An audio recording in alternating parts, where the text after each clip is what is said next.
Nos encontramos acá, a la salida del plenario de Daniel Casani, quien es doctor en enseñanza en lenguas y literatura, y nos acaba de hacer un plenario para hablarnos sobre las nuevas tecnologías que existen y las nuevas prácticas lectoras que se dan en relación con Internet.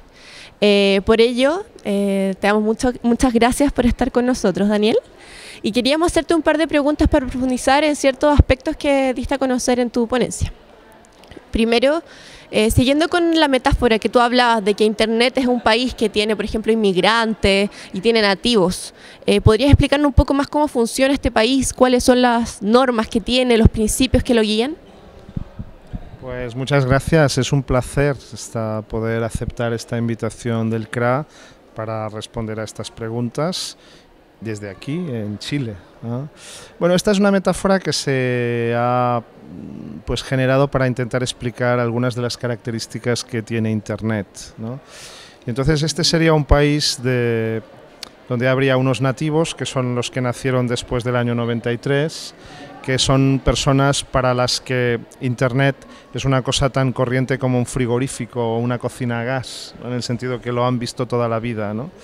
Y luego tenemos, al contrario, pues otras personas de edad más avanzada que nacieron en un momento en el que no había Internet, y para ellas pues Internet es un aparato nuevo, es una cosa que ha surgido en los últimos años, es una cosa que no forma parte de su día a día, ¿no?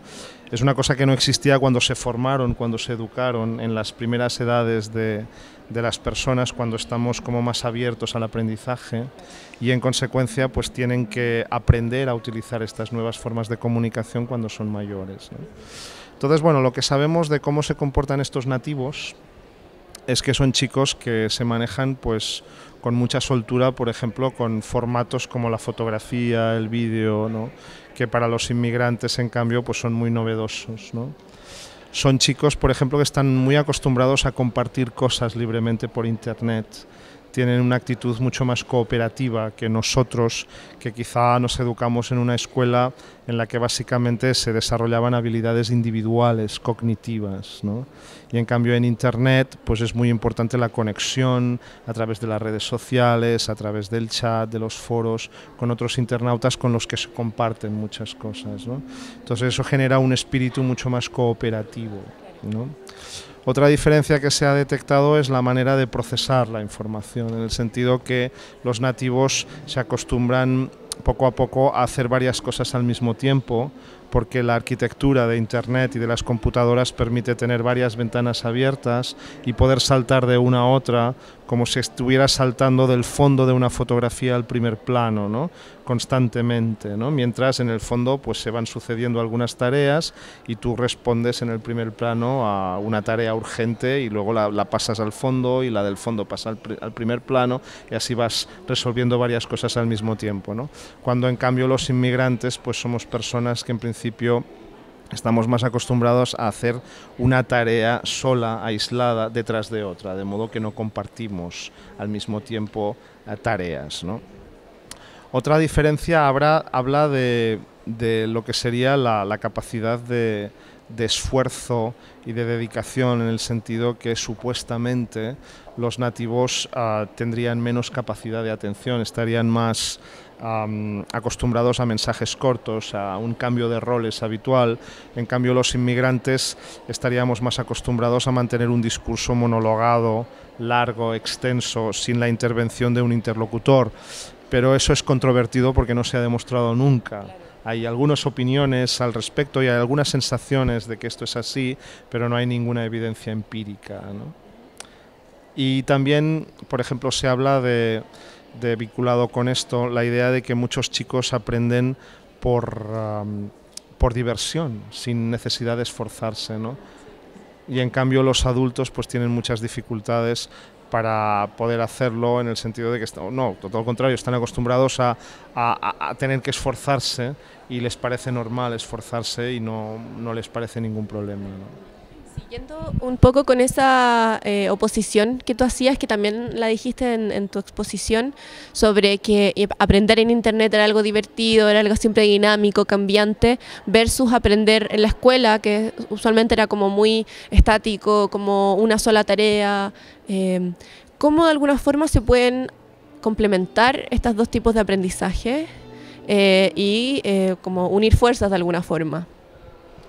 Bueno, yo creo que es un poco simplista ver Internet como una cosa siempre positiva y la escuela como algo negativo, o a la inversa.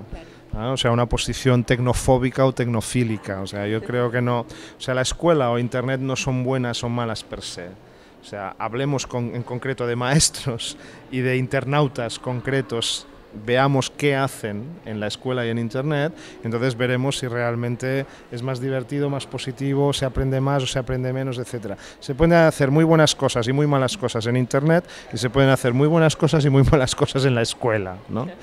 Lo que tenemos ahora es una escuela que sigue unas tradiciones de otra época, básicamente, y un mundo alternativo a la escuela, de los hogares, de Internet, que se ha generado espontáneamente entre los interlocutores, con las redes sociales, con los juegos, etcétera, etcétera, que funciona de otra manera, ¿no? Entonces, muy probablemente el camino es integrar las dos cosas.